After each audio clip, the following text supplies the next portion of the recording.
Bonjour à toutes et à tous. Bienvenue dans votre émission À l'origine. Nous nous retrouvons aujourd'hui à Jérusalem. Nous sommes à Beth Hamutzar, à Yerushalmi, un ancien hôpital, aujourd'hui centre de réception, maison d'artistes et musée. Nous sommes en compagnie de Gilles Pérez, guide en Israël, et nous allons parler d'une fabuleuse découverte archéologique faite sur cette colline. Gilles Pérez, bonjour. Pour commencer, dans quelle partie de Jérusalem nous trouvons-nous?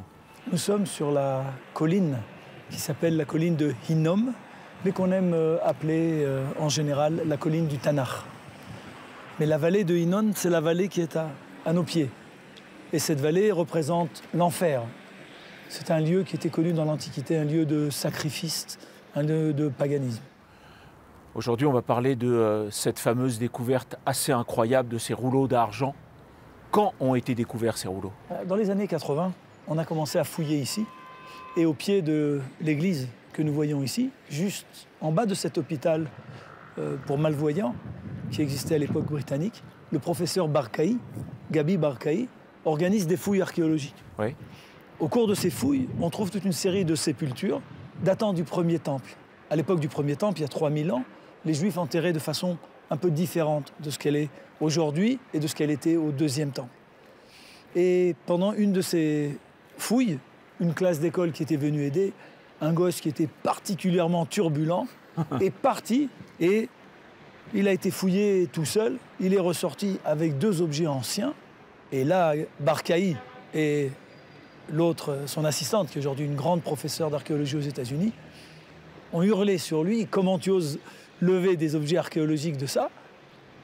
Elle lui prend des mains ces 2 poteries, et dans l'une des 2, elle trouve quelque chose qui brillait, qui ressemblait à un mégot de cigarette.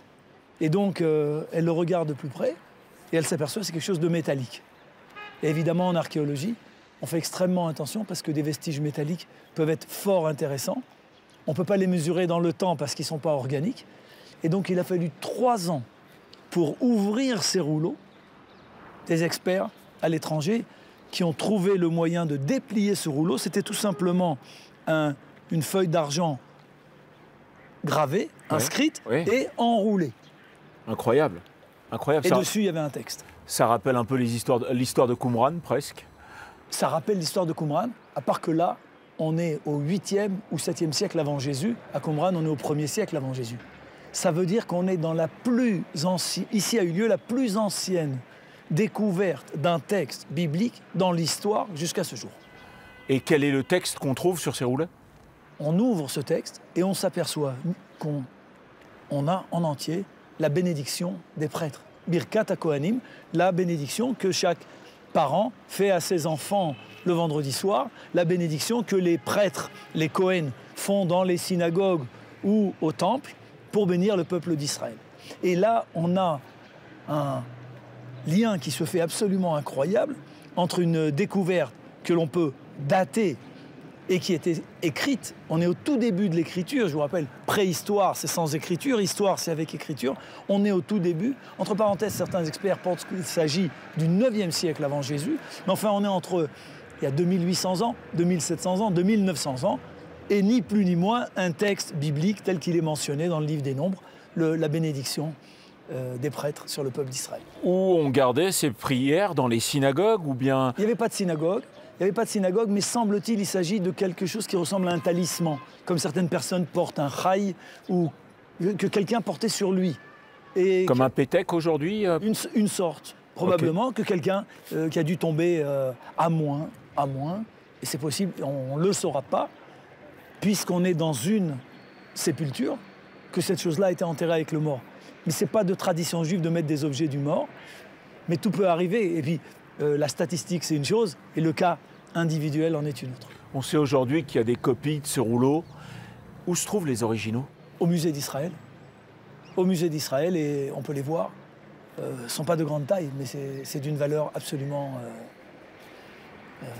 Et que nous disent ces rouleaux des pratiques religieuses de l'époque? Elles nous apprennent quelque chose sur la façon de procéder dans la religion à cette époque-là? Pas à ce point-là.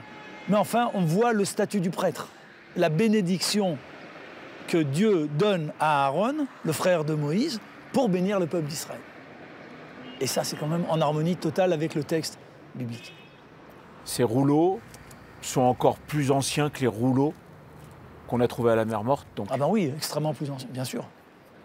Les rouleaux de la mer Morte datent de l'époque du Deuxième Temple. Beaucoup de gens connaissent l'histoire de ces rouleaux d'argent. Je pense qu'aujourd'hui, ça touche énormément. Parce que là, on rentre au plus profond de ce que les Juifs véhiculent avec eux-mêmes. L'attachement à Jérusalem et la place de cette bénédiction divine que Dieu donne par l'intermédiaire des prêtres, des Cohen, au peuple d'Israël. Avant de finir, vous pouvez nous expliquer à peu près, en quelques mots pour ceux qui ne savent pas, la prière des Cohen. Le peuple d'Israël est sorti de l'esclavage d'Égypte. Il marche dans le désert et reçoit la Torah. Le leader s'appelle Moïse. Ce leader-là mourra dans les montagnes qui sont aujourd'hui en Jordanie. Il sera remplacé par Josué. Mais le frère de Moïse, Aaron, devient le responsable du culte. Et c'est lui qui est l'intermédiaire entre Dieu et les hommes. Et donc cette prière que Aaron fait sur le peuple d'Israël, c'est la prière que nous faisons dans chacune des familles pour nos enfants et que dans toutes les synagogues du monde, les prêtres font sur le peuple, sur la communauté qui les entoure.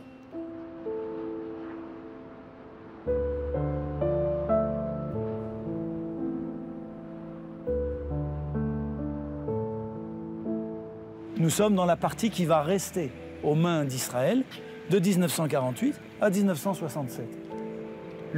La vieille ville que nous venons de quitter s'est retrouvée prise par les Transjordaniens qui prennent la Cisjordanie, donc qui deviennent les Jordaniens, puisqu'ils prennent les deux côtés du Jourdain. Mais Israël a tout fait pour essayer de garder le lien avec le tombeau du roi David, avec le mont Sion.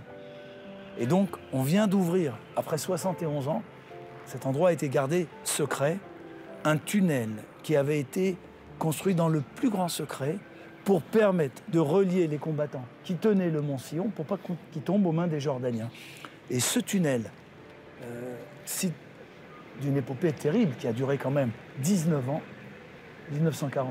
1949-1967, fin 48-1967, la structure qui est au-dessus porte les noms biblique de Jérusalem. Dans la Bible, Jérusalem a 70 noms.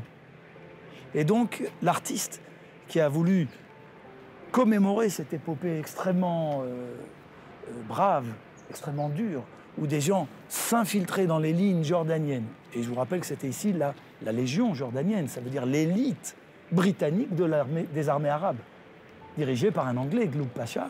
Et cette armée-là était ici présente, et donc c'était particulièrement dangereux. Et donc on va descendre dans ce tunnel. Venez voir.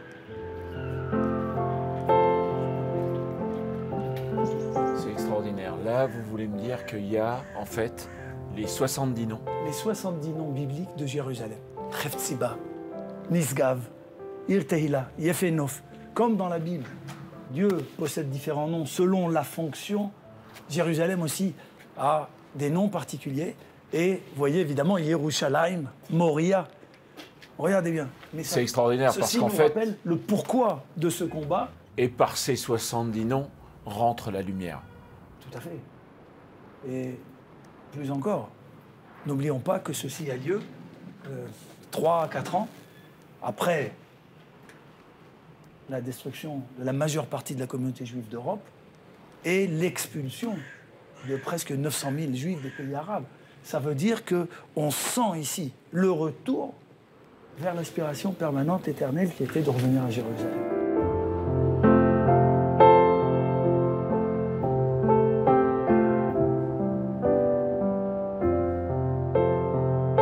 Nous sommes aujourd'hui dans un endroit assez, je dirais, stratégique par rapport à la religion, par rapport à la spiritualité, par rapport à l'archéologie, la science. On est en face de la porte de Sion. Que signifie le mont Sion à vos yeux? Le mont Sion qui est devant nous, c'est le nom principal de Jérusalem. D'ailleurs, notre mouvement de retour, le sionisme, retour à Sion, on aurait pu dire jérusalémisme.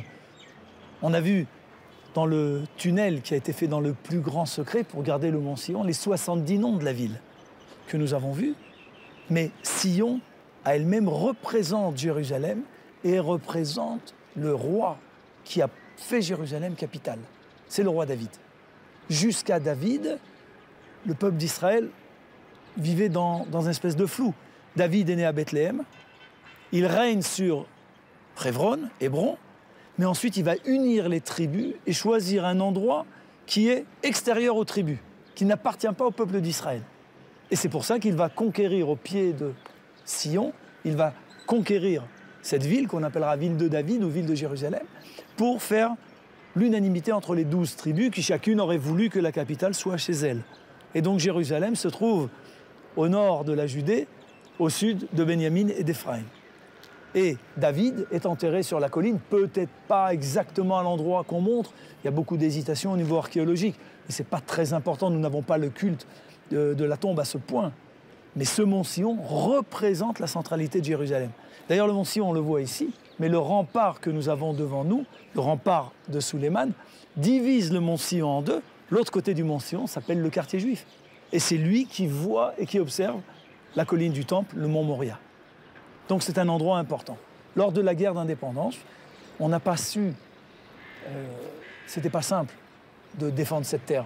On a été agressé par toute la région. En 1948, après le départ des Anglais, on a perdu la vieille ville et le quartier juif. Les Juifs qui vivaient en vieille ville ont été prisonniers en Jordanie pendant 1 à 3 ans. Mais on a réussi, par des actes d'héroïsme assez fascinants, à garder le mont Sion et le tombeau du roi David. Et c'est là-bas d'ailleurs que le premier président et le deuxième président d'Israël venaient voir la vieille ville de Jérusalem du tombeau du roi David. D'ailleurs, le président Ben Tzvi, qui était un grand chercheur sur l'histoire du peuple juif, sur les communautés perdues, sur les différentes tribus qui ont disparu au cours de l'histoire, c'est là-bas qu'il aimait s'isoler. D'ailleurs, il y a un institut aujourd'hui qui Exact. porte son nom, un institut de recherche sur des destins très particuliers et très singuliers. Tout à fait. L'Institut Ben Tzvi. Ben Tzvi a retrouvé les Samaritains. Ben Tzvi a retrouvé les Juifs arabes de Galilée, ceux qui étaient restés en terre d'Israël tout au long de l'histoire. Ben Tzvi a fait un très grand travail. On a voulu garder le mont Sion à tout prix. Et donc on a creusé dans le plus grand secret, les gars, vraiment de leurs mains, sous les viseurs des tireurs jordaniens, on creusait le tunnel. Mais en parallèle, on a aussi tiré un câble. Ce câble était tendu dans les nuits noires, les nuits de Rosh Chodesh, quand il n'y a pas de lune. Et par la nacelle que vous avez vue, on a fait revenir des personnes blessées et on a alimenté les combattants du mont Sion en nourriture et en munitions. Et ça fait que le mont Sion est toujours resté dans les mains d'Israël. Il n'est jamais tombé dans les mains des Transjordaniens entre 48 et 67. Et donc c'est une attache très très proche. Le pèlerinage à Jérusalem, que l'on connaît, on va aujourd'hui au Kotel, où on va au temple en réalité, mais de 48 à 67, le peuple juif venait à Jérusalem et montait au mont Sion, autour de la tombe du roi David. Merci. Merci Gilles Pérez pour ces lumières très précieuses, autant sur la découverte de ces rouleaux d'argent, histoire improbable, incroyable, exposée au musée d'Israël, que ce tour de la porte au mont Sion, qui nous font comprendre à quel point cette ville est à la fois magique, mystique, lumineuse, et à quel point elle porte la lumière du monde. Merci. Merci à tous de nous avoir suivis. Je vous souhaite une bonne semaine, un bon dimanche. À bientôt.